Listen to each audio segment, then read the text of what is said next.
नमस्कार, MPCG prime में स्वागत है आपका। मैं हूं अमृत तिवारी। दंतेवाड़ा में सुरक्षा बलों को बड़ी सफलता मिली है।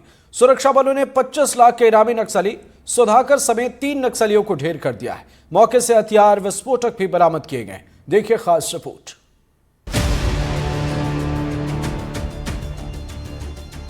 छत्तीसगढ़ में नक्सलियों के खिलाफ लगातार ऑपरेशन जारी है।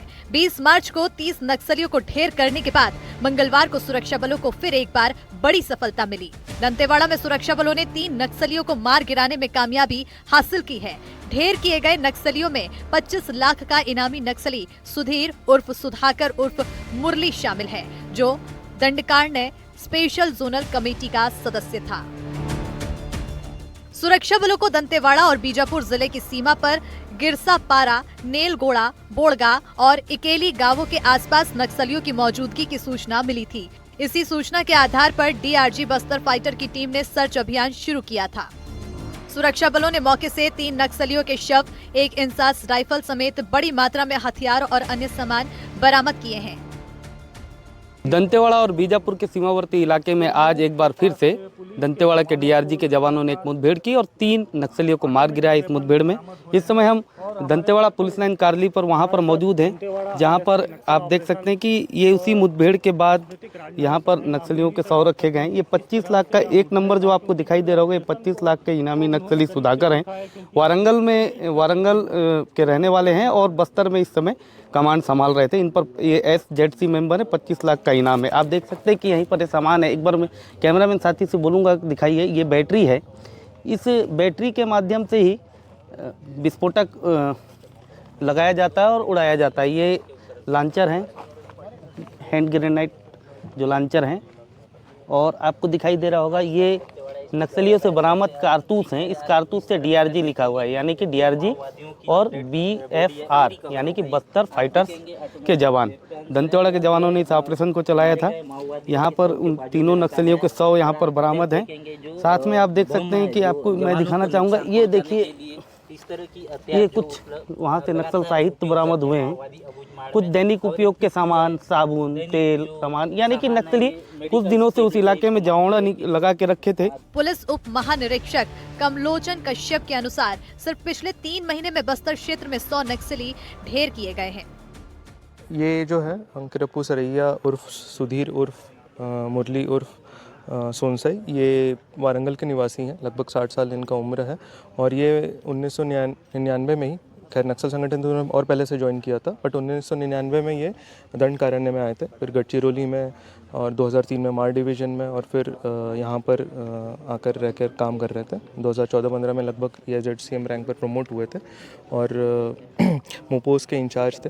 तो ये पहले से जो नक्सली आए हुए हैं, अमूमन जो टॉप कार्डर्स इनका बोलते हैं कि यहाँ पे स्थानीय लोग ना होकर तेलंगाना, आंध्रा यहाँ के रहते हैं अमूमन। तो ये उन कार्डर्स में से जो पहले आए थे और तब से रह के यहीं पर रहकर नक्सल संगठन में काम कर रहे थे। नक्सलियों के खिलाफ चलाए जा रहे ऑपरेशन से नक्सलियों में दहशत है।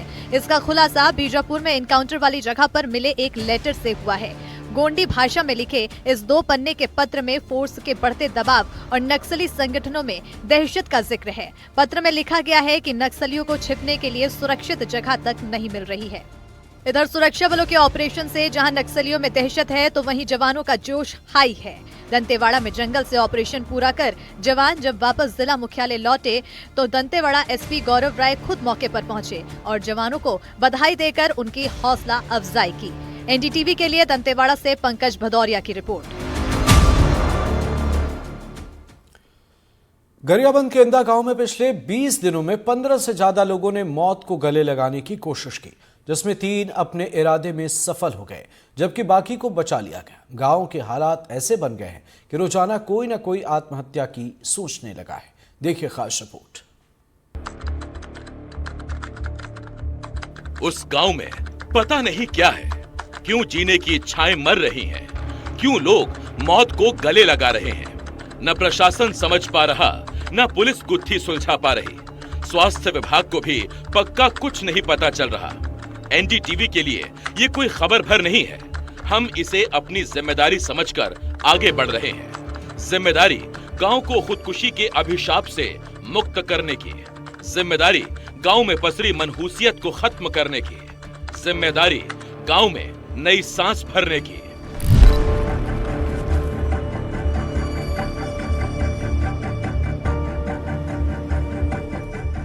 शुक्र है ये खुदकुशी टल गई। समय रहते लोगों ने एक जिंदगी बचा ली, लेकिन कल क्या होगा किसी को नहीं पता। नहीं पता कि किसकी जान बचेगी, किस घर से चीख उठेगी, कौन नहीं रहेगा। हम गरियाबंद के इंदा गांव में हैं, मैनपुर विकास खंड के इंदा गांव में, करीब 3500 की आबादी वाले गांव में। बस्ती में पिछले एक सप्ताह में कभी पुलिस की टीम जांच के लिए पहुंच रही है, तो कभी प्रशासनिक अफसर, स्वास्थ्य विभाग और मनोवैज्ञानिकों की टीम भी ज्यादा कुछ समझ नहीं पा रही। यहां पिछले 20 दिनों में 15 से ज्यादा लोगों ने आत्महत्या की कोशिश की। 12 समय रहते बचा लिए गए, 3 ने मौत को गले लगा ही लिया। हालात ये हैं कि हर रोज किसी न किसी घर से आत्महत्या की कोशिश का मामला सामने आ रहा है। प्रशासनिक प्रयासों से कुछ नहीं निकला तो ग्रामीण गांव की देवी की शरण में पहुंच रहे हैं। गांव के बड़े बुजुर्ग कहते हैं कि असुविधाओं के अंबार ने गांव को इस हाल में पहुंचा दिया।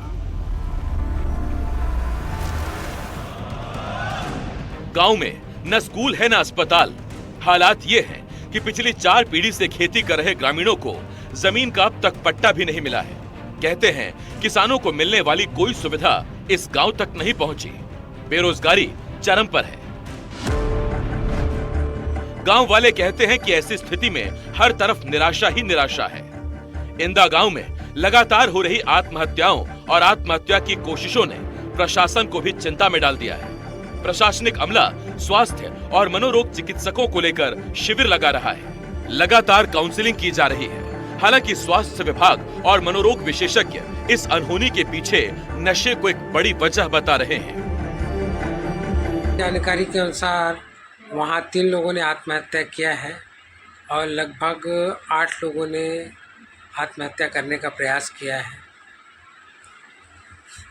जिन लोगों ने आत्महत्या की उनके परिजनों से बातचीत के दौरान प्रथम दृष्टया ये निकल के आया कि वे बहुत ज़्यादा नशा के आदी रहे और उनमें सहनशक्ति की कमी पाई गई थी। हमारी मेंटल एड यूनिट की टीम वहाँ पे जा रही है, हमारे बीओमो जा रहे हैं, हम सर्वे कर रहे हैं, हम दवाई खिला रहे हैं। वहाँ पे लोगों को क्रॉनिक अल्कोहलिज्म और कैनबिस लेने की आदत है। अब हमने सोचा कि अगर ऐसे ही प्रॉब्लम बहुत ज़्यादा क्रिएटिव होगी तो यहाँ पे हमारा एक एनजीओ है जो डी एडिक्शन सेंटर चलाता है, उसके पास 25 से 30 बेड है। अगर बहुत ज़्यादा प्रॉब्लम होगी तो हम वहाँ से पेशेंट को रिलोकेट करेंगे सेंटर में। तो अभी टीम जा रही है, रोज ही जा रही है। इंदा गांव में मूल जरूरत की चीजों की गैर मौजूदगी चौंकाने वाली है। गांव की उपेक्षा परेशान करने वाली है। गांव की बदहाली तमाम सवालों को खड़े करने वाली है। ऐसे में नशे की ये दलील गले उतरने वाली नहीं है। नशे की लत वाले न जाने कितने गांव और इलाके देखे, लेकिन खुदकुशी का ये विभत्स आलम कहीं और न देखा।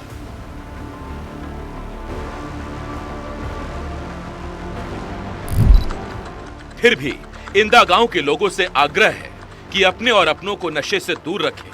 प्रशासन से उम्मीद है कि इंदा गांव का पुरजोर ख्याल रखें। स्वास्थ्य महकमे से आग्रह है कि वह त्रासदी के गांव छोड़ने तक यहां डेरा डाले रहें। एनडीटीवी फिर कह रहा है, हमारे लिए ये खबर नहीं, मुहिम है।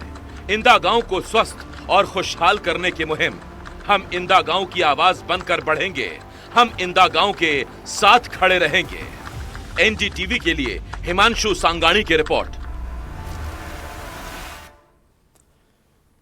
मध्य प्रदेश के सिंगरौली जिले में आंगनबाड़ी केंद्रों में लिए गए बर्तन खरीदी में भ्रष्टाचार का मामला सामने आ रहा है। सरकारी अफसरों ने खुले बाजार में कम कीमत पर उपलब्ध बर्तन जैम पोर्टल से कई गुना अधिक कीमतों पर खरीदा है। देखिए रिपोर्ट।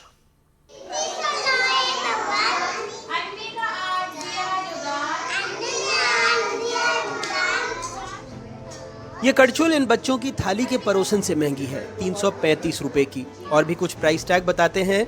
स्टील की एक थाली 610 रुपए में, खुले बाजार में सबसे महंगी थाली भी 150 रुपए में मिल जाती है। स्टील का ग्लास 162 रुपए में, बाजार में ये 25 रुपए में मिल जाता है। स्टील का चम्मच 38 रुपए प्रति नग के हिसाब से खरीदा गया, बाजार में 10 रुपए का है।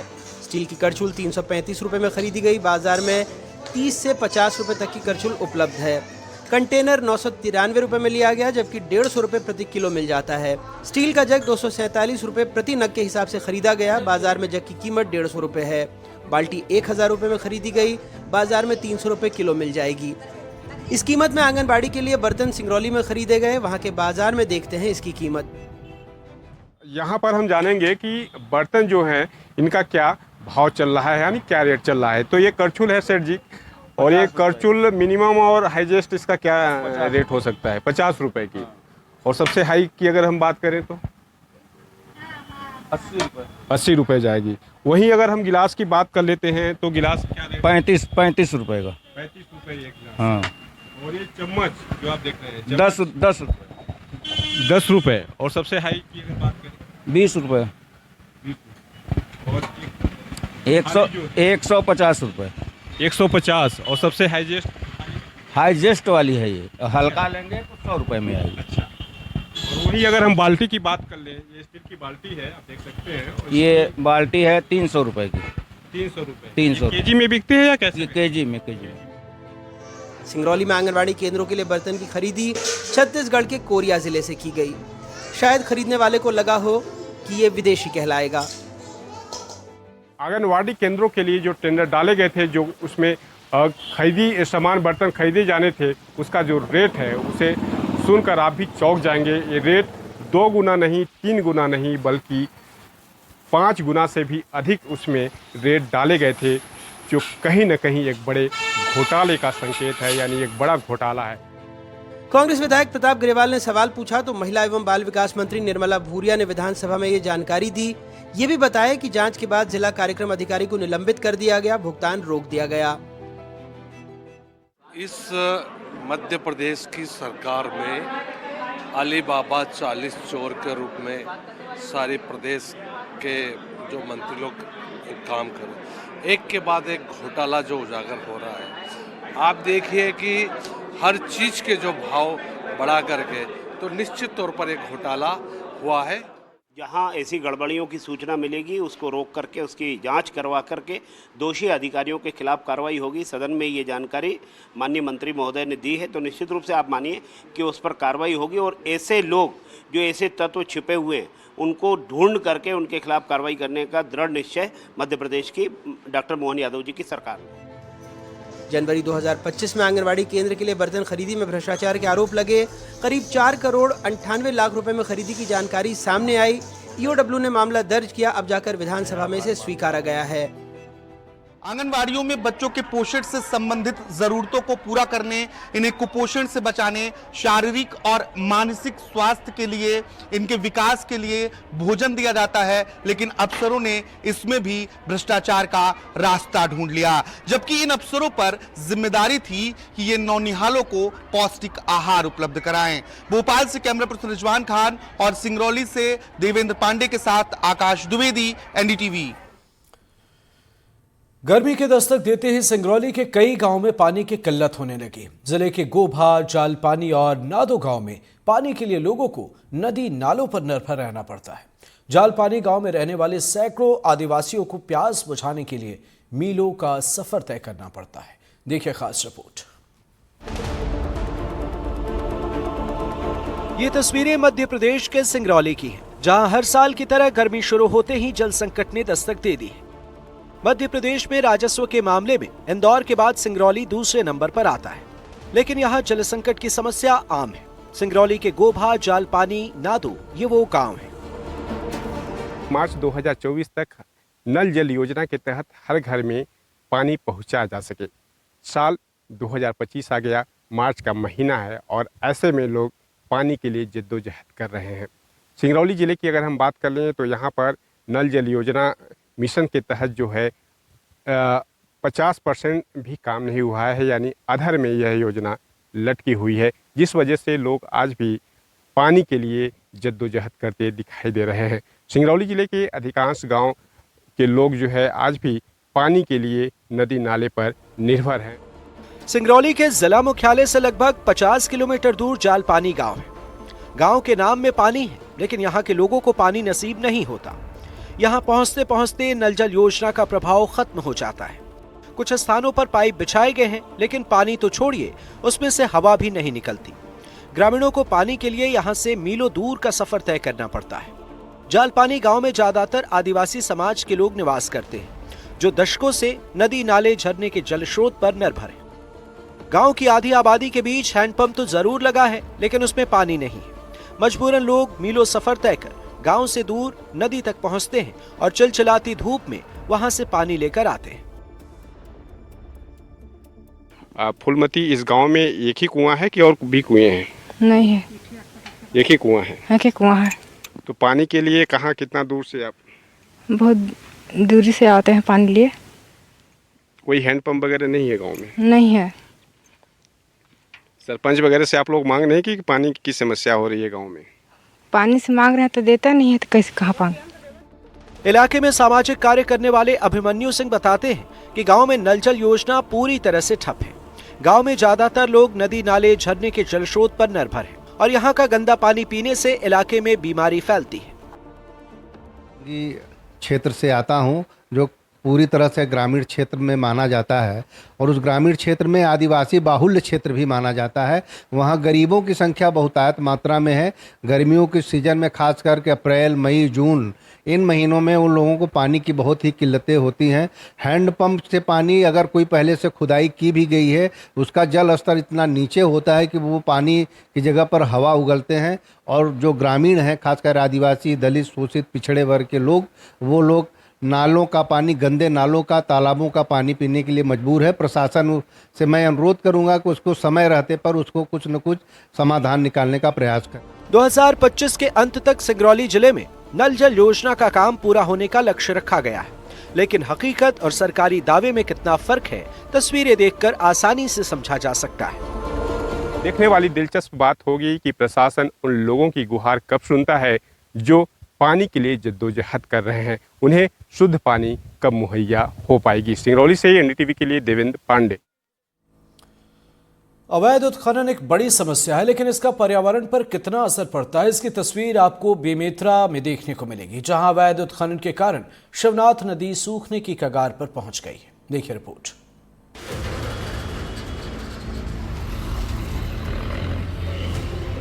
ये तस्वीरें बेमेतरा जिले की जीवनदायिनी शिवनाथ नदी की हैं, जहां खुलेआम रेत का अवैध उत्खनन हो रहा है। नदी के किनारों पर बड़ी बड़ी मशीनों से रेत खनन का काम किया जा रहा है। ट्रैक्टरों का मेला लगा है। एनडीटीवी की टीम जब बेमेतरा से 20 किलोमीटर दूर खमरिया घाट पहुंची तो वहां ये तस्वीरें नजर आईं। बेमेतरा जिले से बहने वाली जीवनदायिनी नदी अब पूरी तरह से सूख चुकी है और सूखने का सबसे बड़ा कारण है रेत माफिया। अवैध रूप से रेत खनन करने वाले रेत माफिया है। अब ये मैं सबसे पहले नदी की हालत दिखाना चाहूंगा कि देखिए, फरवरी में इस नदी पे लबालब पानी था। जहां हम खड़े हैं वहां तक पानी था और ये पूरे जो पत्थर दिख रहे हैं, ये पत्थर पूरे डूबे हुए थे, लेकिन फरवरी में इसे खोल दिया गया। खोलने का सबसे बड़ा कारण अब दिखाऊंगा कि वो देखिए, जूम करके अपने कैमरा साथी से, कि किस प्रकार से जो अवैध रेत खनन करने वाले लोग हैं, ये पहले नदी के उस पार खोदते थे। वहां से जब रेत खत्म हो गया तो यहाँ जो बचे खुचे पानी थे उसे भी उन्होंने खोल दिया और नदी की धार जो है पूरी तरह से अब टूट चुकी है, यानी धार ही नहीं है। अब दूसरी चीज देखिए कि किस प्रकार से पूरे जो एनीकट के जो बने हुए एनीकट हैं, वो सामने आप जब देख रहे होंगे कि एनीकट का जो है पूरा मुहाना वो पूरी तरह से सूख गया है। ग्रामीणों का आरोप है कि फरवरी महीने तक एनीकट में पूरी तरह से पानी भरा था, लेकिन रेत माफिया ने एनीकट तोड़ दिया ताकि पानी निकल जाए और फिर रेत के खनन का खेल चालू हो सके। जहां एक तरफ शिवनाथ नदी सूखने से लोग जल संकट की समस्या से जूझ रहे हैं, वहां दूसरी तरफ खनन के लिए एनीकट तोड़कर पानी बहा दिया गया और प्रशासन को इसकी कानो कान खबर तक नहीं।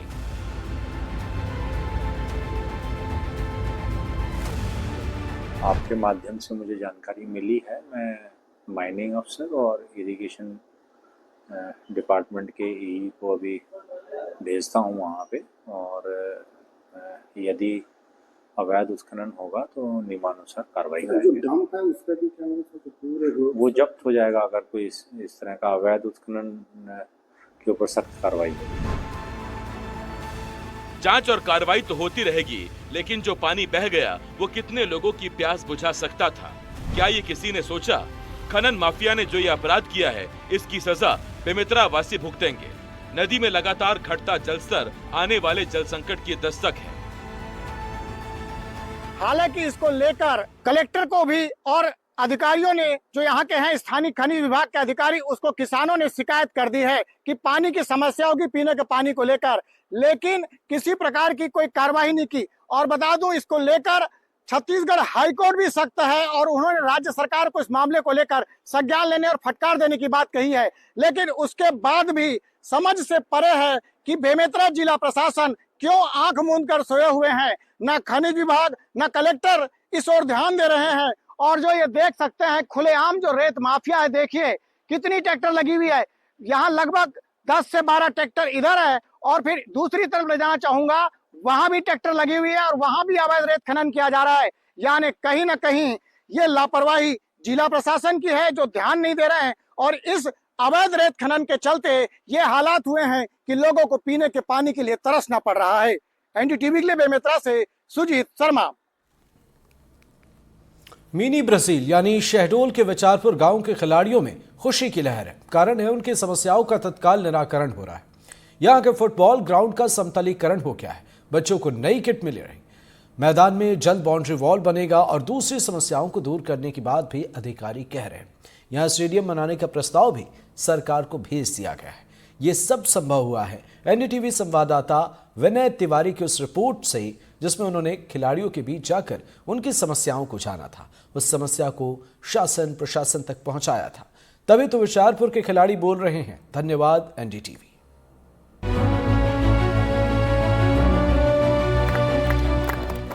शहडोल का विचारपुर, जिसे पीएम मोदी ने मिनी ब्राजील की संज्ञा दी थी, जिसे मध्य प्रदेश की फुटबॉल भूमि भी कह सकते हैं। जब पीएम मोदी ने अपने पॉडकास्ट में विचारपुर का जिक्र किया, तब एनडीटीवी की टीम ने वहां पहुंचकर खिलाड़ियों की असुविधा और परेशानियों की समस्या का मुद्दा उठाया था। उबड़-खाबड़ मैदान, पुराने इक्विपमेंट्स, पीने के पानी, चेंजिंग रूम जैसी कई समस्याएं थीं, जिससे यहाँ के खिलाड़ियों को 2-4 होना पड़ता था। एनडीटीवी की खबर का असर हुआ कि प्रशासनिक टीम ने छात्रों के बीच पहुंचकर उनकी समस्या को जाना। एक सप्ताह के भीतर शहडोल का सारा प्रशासनिक अमला, commissioner, IG, DIG, collector, SP Vicharpur पहुंचे। शनिवार को कलेक्टर ने अपने सामने खड़े होकर मैदान के समतलीकरण का काम शुरू करवाया। कलेक्टर एसपी ने लगभग 100 बच्चों को नई ड्रेस और किट बांटी। अपने बीच अधिकारियों के हाथों नई ड्रेस, फुटबॉल किट पाकर खिलाड़ी बहुत खुश हुए और उनके चेहरे उत्साह उमंग से भर गए। 2 दिन के भीतर ही आनन फानन में 6 एकड़ फुटबॉल ग्राउंड का सीमांकन भी हो गया और नए बाउंड्री वॉल का प्रस्ताव भी शासन को भेज दिया गया। कलेक्टर स्वयं बच्चों से मिल रहे हैं और जो भी उनके साथ 1 to 1 कर रहे हैं और उनकी जो समस्याएं थी वो पूरी तरह बच्चे खुद ऐसा प्रतीत हो रहा कि उनकी सारी समस्याएं जो थी, जो चाहे वो किट से लेके मैदान के लेकर, वो सारी समस्याएं दूर होती नजर आ रही हैं। छोटे बच्चों से बात कर रहे हैं, फुटबॉल खिलाड़ियों से, जो भी फुटबॉल खिलाड़ी हैं, छोटे छोटे बच्चे आप मेरे सामने देख रहे हैं कि नन्ही बच्ची है, उसका उत्साहवर्धन किया जा रहा है कलेक्टर द्वारा। जब फुटबॉल मैदान समतल हो गया तो यहाँ खेल रहे खिलाड़ियों के चेहरे पर संतुष्टि का एक भाव, एक खुशी नजर आई। अगले दिन कलेक्टर खुद ग्राउंड पर पहुँचे, बच्चों से मिले, उन्हें खेलता देखा। फिर विचारपुर के फुटबॉल ग्राउंड में पहुंची एनडीटीवी की टीम। आपको हम बता दें कि हमने कुछ दिन पहले एनडीटीवी की टीम ने ये ग्राउंड का निरीक्षण किया था और ग्राउंड रिपोर्ट की थी, जिसमें खिलाड़ियों ने बताया था कि उनके कुछ सुविधाओं की कमी है। उसके बाद प्रशासन ने इस मामले को पूरी तरह संज्ञान में लिया और लगातार 2 से 3 दिनों तक प्रशासन के सारे आला अधिकारी इस ग्राउंड में पहुंचकर जो भी खिलाड़ियों की खेल सुविधाएं हैं उसको पूरा करने का प्रयास कर रहे हैं। आपको हम बता दें कि कल ही ये जो फुटबॉल ग्राउंड था, जो पहले उबड़ खाबड़ दिखलाई दे रहा था, आज पूरी तरह समतल हो चुका है। कल कलेक्टर महोदय ने स्वयं यहाँ पर आए और बुलडोजर चलवा के इस ग्राउंड को समतलीकरण कराया। आज हमारे सामने खुद मौजूद है कलेक्टर केदार सिंह जी, जो बच्चों से मिल रहे हैं और पूरे ग्राउंड का निरीक्षण कर रहे हैं। शहडोल के एडिशनल एसपी अभिषेक दीवान ने बताया कि भविष्य में विचारपुर में स्टेडियम निर्माण का प्रस्ताव बनाकर शासन को भेजा गया है। जैसा कि आप सबको विदित होगा कि ग्राम विचारपुर में बहुत सारे बच्चे जो हैं फुटबॉल खेलते हैं और कई खिलाड़ियों ने राष्ट्रीय स्तर पर एमपी का प्रतिनिधित्व किया है। इस पर से स्थानीय स्तर पर वरिष्ठ अधिकारियों द्वारा कलेक्टर साहब, एसपी साहब और अन्य वरिष्ठ अधिकारियों द्वारा बिचारपुर के स्पोर्ट्स ग्राउंड का मुआयना किया गया। उनके द्वारा संबंधित ग्राउंड के सीमांकन के संबंध में निर्देश दिए गए, जिस पर से ग्राउंड का सीमांकन किया जा रहा है, ग्राउंड को समतलीकरण किया जा रहा है। इसके अतिरिक्त बच्चों को स्पोर्ट्स की किट भी वितरित की गई है और भविष्य में वहाँ पर स्टेडियम निर्माण, फेंसिंग, बाउंड्री वॉल बनाने के लिए भी प्रस्ताव यहाँ से प्रेषित किया जा रहा है। बिचारपुर के खिलाड़ियों की बात जब एनडीटीवी ने शासन और प्रशासन तक पहुंचाई, तो वो भी खुश नजर आए। इसके लिए खिलाड़ियों ने एनडीटीवी का धन्यवाद दिया। सर, बहुत ही अच्छा लग रहा है कि बच्चों को सब सुविधा मिल रही है और बच्चे बहुत मन लगा के प्रैक्टिस करते थे। अब जो जैसे सुविधा मिलने लगी है तो और अच्छा प्रैक्टिस करेंगे। काफ़ी अच्छा महसूस कर रहे हैं सर कि हमारे एनडीटीवी न्यूज़ ने इतना अच्छा ग्राउंड लेवल पे कवर किया और बहुत ही अच्छा लग रहा है कि शासन प्रशासन जो हमारे कलेक्टर महोदय हैं, उनका जो ग्राउंड में एंट्री इतना अच्छे से हुआ कि क्या बताएं। हम एनडीटीवी न्यूज़ को बहुत धन्यवाद देना चाहते हैं कि इतने अच्छे लेवल पे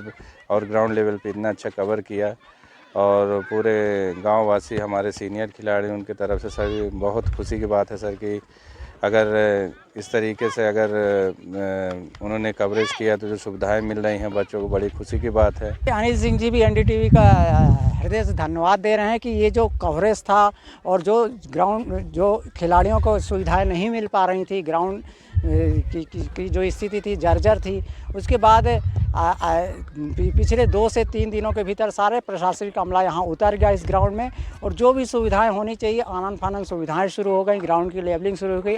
आने वाले दिनों में इस बिचारपुर ग्राउंड में बेहतर सुविधाएं प्राप्त होंगी, जो यहाँ के बच्चे खेल रहे हैं उन्हें बेहतर सुविधाएं प्राप्त होंगी और इसके साथ ही वो देश का नाम रोशन करेंगे एक अच्छे फुटबॉल खिलाड़ी के रूप में।